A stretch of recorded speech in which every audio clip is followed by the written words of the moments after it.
ناظرین، آئمہ بیگ اور سارہ رضا خان کے درمیان کی جو چپکلش ہے وہ طول پکڑتی جا رہی ہے، یعنی کہ یہ controversy day by day heat up ہوتی جا رہی ہے۔ پہلے سارہ رضا خان نے آئمہ بیگ کے متعلق ایک بیان دیا آٹو ٹیون کے بارے میں، اس کے اوپر ایک بیان آیا مومنہ مستحسن کا۔ مومنہ مستحسن کے بعد ایک بیان آتا ہے آئمہ بیگ کا، جب وہ اپنی سنگنگ کر رہی ہیں اور کہہ رہی ہیں کہ can someone please give me auto tuner here, یہ انہوں نے ٹیگ لائن لگائی۔ اس کے اوپر اس کے رد عمل میں ایک بیان آیا سارہ رضا خان کا، جس میں وہ کہتی ہیں کہ میں اپنے بیان پر ثابت ہوں، مطلب کہ ثابت قدم ہوں، میں اسے آن کر رہی ہوں، میں اس سے جھٹلاؤں گی نہیں، میں اس کے اوپر کھڑی رہوں گی اپنے بیان پر، کیونکہ میں نے سچ بولا ہے۔ یہ تمام باتیں ہو گئیں۔ اس کے اوپر انہوں نے یہ بھی کہا کہ جب ایک شو میں مجھ سے پوچھا گیا تو میں نے سچ کو سامنے رکھتے ہوئے ایک بیان دے دیا۔ اب جو ریسنٹ اس کے اوپر آپ کہہ لیں کہ فالو اپ ہے وہ یہ ہے کہ آئمہ بیگ نے ایک بیان میں یہ کہا ہے کہ توجہ حاصل کرنے کے لیے آنٹی نے میرا نام لیا ہے، یعنی کہ انہوں نے سارہ رضا خان کو آنٹی کہہ دیا ہے۔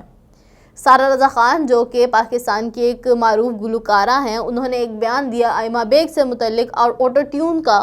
اس کے اوپر اب کیونکہ آئمہ بیگ کا ایک نام زیادہ ہے تو آئمہ بیگ کا جانرا ڈیفرنٹ ہے، سارہ رضا خان کا جانرا ڈیفرنٹ ہے، وہ سیمی کلاسیکل ہیں، یہ پوپ ہیں۔ تو یہ جو ایک چپکلش ہے وہ بڑھتی چلی جا رہی ہے اور آئمہ بیگ نے ٹونٹ کرتے ہوئے یہ کہا ہے کہ آنٹی کو وہ پذیرائی ملنی چاہیے جس کی وہ حقدار ہیں، اور انہوں نے صرف اٹینشن حاصل کرنے کے لیے، توجہ حاصل کرنے کے لیے میرے بارے میں یہ بیان دیا ہے۔ اچھا، اسی کے اوپر ان کا یہ کہنا ہے کہ ابھی کے متعلق تو انہوں نے جو بھی بات کی ہے وہ بے شک مجھے گلوکارہ نہیں سمجھتی، لیکن ان کو اس چیز کا خیال رکھنا چاہیے کہ کسی شو میں بیٹھ کر اس طرح سے کسی فیمیل گلوکارہ کے بارے میں، فیمیل سنگر کے بارے میں ایسے بیان نہیں دینے چاہیے۔ ہم ایک ہی انڈسٹری میں رہتے ہوئے، ایک ہی ساتھ کام کرتے ہوئے ہمیں ایک دوسرے کی لیگ پولنگ نہیں کرنا چاہیے، یہ ان کی بات کا مطلب تھا۔ اور ان کا یہ کہنا ہے کہ جو اللہ نے ایک صلاحیت عطا کی ہے، جو ایک ٹیلنٹ عطا کیا ہے، اس کا شکر ادا کریں، نہ کہ دوسرے لوگوں کو اس کے متعلق کرٹیسائز کریں۔ اور یہ ایک بہت آپ کہہ لیں کہ میچور سا ان کا بیان ہے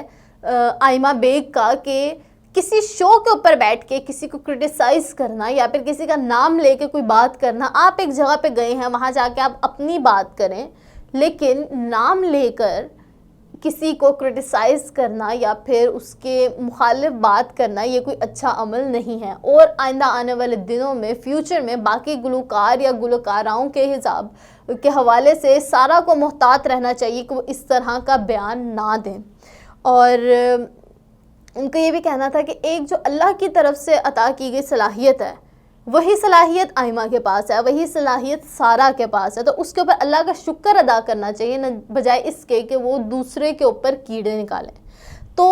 اس طرح کی یہ جو ایک آپ کہہ لیں کہ چپکلش ہے وہ سوشل میڈیا پر طول پکڑتی جا رہی ہے، اور روز بروز ایک کا بیان، پھر دوسرے کا بیان، پھر تیسرے کا بیان، اور نہ جانے یہ کتنا ہیٹ اپ ہوگا معاملہ، جس کے اوپر مومنہ مستحسن نے اس معاملے کو انڈر دا کور کرنے کے لیے ایک بیان دیا تھا کہ دونوں ہی اپنی جگہ بہت اچھی گلوکارائیں ہیں اور دونوں کو ہی ضرورت نہیں ہے آٹو ٹیون کی، بٹ یہ دونوں طرف سے جو الفاظ کے وار ہو رہے ہیں، اور اب آئمہ کا سارہ کو آنٹی کہہ دینا، اب اس کے اوپر رد عمل دیکھیں، یہ اس طرح کی چیزیں ہیں کہ ایگو آ چکی ہے بیچ میں دونوں طرف سے، دونوں گلوکارائیں ہیں، دونوں ایک انڈسٹری میں کام کرتی ہیں، ڈیفرنٹ طرح کی چپکلش ہو جاتی ہے۔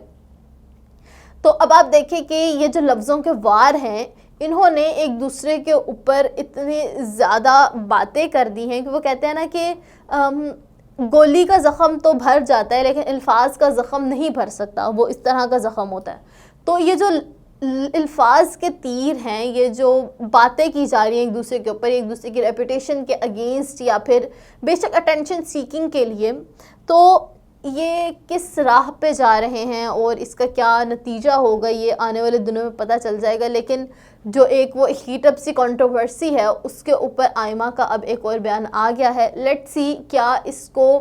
مفاہمت کی طرف جائیں گی سارا، یا پھر سارا اس کے اوپر اپنا کوئی اور بیان پیش کرتی ہیں، وہ آنے والے دنوں میں یا پھر آنے والے گھنٹوں میں پتہ چل جائے گا. لیکن یہ ایک کنٹروورسی ہے جو بہت زیادہ ہیٹ اپ ہو چکی ہے. دو پاکستان کی مشہور گلوکارائیں جو کہ سوشل میڈیا پہ ایک دوسرے کو کرٹیسائز کرنے پہ تلی ہوئی ہیں، اور ایک دوسرے کی کسی طرف سے باڈی شیمنگ کی جا رہی ہے تو کسی طرف سے ان کی نیچرل صلاحیتوں پہ بات کی جا رہی ہے.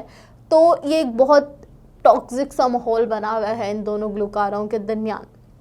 اب دیکھنا یہ ہے کہ کیا کوئی تیسری پارٹی ان کے درمیان بات کر کے ان کی مفاہمت کرواتی ہے، یا پھر خود ہی اس ایگو کو، اس آئیک کو بریک کر کے وہ دونوں ایک دوسرے کے بارے میں کوئی بیان دے کر اس ساری چپکلش کو ختم کرتی ہیں.